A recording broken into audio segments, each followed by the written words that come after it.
Sekarang PLT sudah berhenti. Oh, berarti definitif, Pak? Udah definitif. Nah, sekarang lagi diurus oleh Bapak Seknek.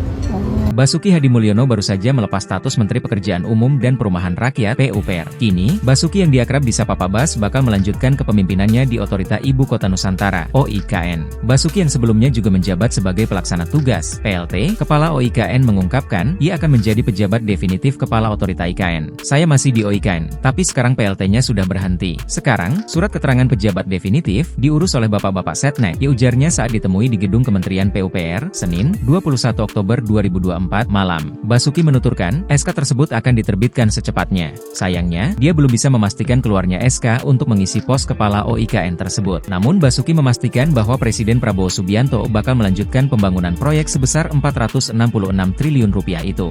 Dia bilang, pembangunan IKN ke depan berfokus untuk gedung parlemen. Dalam berapa tahun? 2 tahun nanti bangunan yudikatif dan legislatif harus dibangun, seperti gedung DPR hingga gedung MPR, itu turnya. Untuk diketahui, Kementerian PUPR kini telah dipisah oleh Kabinet Merah Putih besutan Presiden Prabowo Subianto periode 2024-2029. Adapun Kementerian Pekerjaan Umum, PU, dipimpin oleh Dodi Hanggodo. Sementara Kementerian Perumahan dan Kawasan Pemukiman dipimpin oleh Marwarar Sirait.